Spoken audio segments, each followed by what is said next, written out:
Once you have installed the UltraKey drivers, the first thing you need to do is test and make sure everything is working. The first step is navigate to the Scripts tab with the controller config selected and make sure controller.lua is checked, and then press save.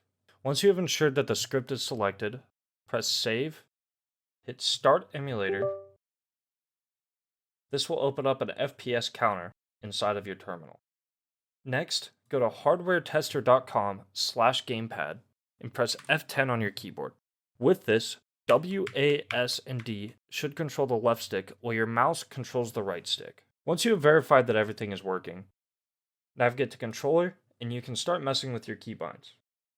The first thing you'll notice is the sensitivity slider. The sensitivity slider controls the responsiveness to your mouse. If you're running a high DPI, I would recommend a low sensitivity.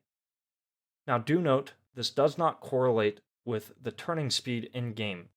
Adjust your in-game sensitivity if you want to look around faster. Once you have found the correct sensitivity, you can start playing around with your key bindings. The second thing you'll notice is auto threshold. When you set this to auto, press start emulator to apply your changes, and then press F10 to apply. You will notice that quick mouse movements will move your cursor. For now, we will leave auto threshold off. Press start emulator to apply your changes. The next thing is the toggle bindings. We have tap to toggle, hold to toggle, and untoggle. Currently, tap to toggle is bound to Alt. When pressing Alt on your keyboard, this will behave exactly like F10, just in a more convenient location. It will lock your cursor and activate the emulator. Hold to toggle behaves a little bit differently. As long as the key is held, the emulator will be active. For demonstration purposes, we will bind this to right click.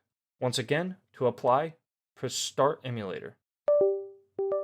You will notice when you hold right click, your cursor will lock and the joystick will move. When letting go, it will unlock and you can use your computer as normal. For now, we will leave this unbound. The next thing is untoggle.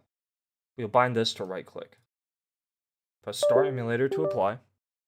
Upon activating your emulator, your cursor will lock and the joystick will move as usual, but now, when you press right click, as long as it is held, you can use your mouse as normal. When you release, it goes back to the emulator. Now, we have the trigger and button bindings.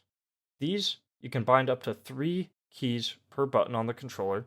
For the triggers, you can bind 1 key. In this case, it is right click and left click. Do note that you cannot have 1 key bound to multiple buttons, for example, the spacebar. As you can see, it is red, and I cannot start my emulator. For demonstration purposes, we will bind space to A, press start emulator, F10, and as you can see, when I press the spacebar, the A button is pressed on the controller. The next thing to notice is in the Scripts tab, with more advanced configs, such as Movement Plus, there are extra bindings that are exclusive to specific scripts. For example, Superglide has crouch, low binding, high binding, and the Superglide binding. If we uncheck this box, you will see those will disappear. There are also sliders, for example, jitter strength for the zero recoil script. These can be adjusted to your liking. Now that you know how to configure bindings, you're free to set up UltraKey exactly how you like it. Enjoy.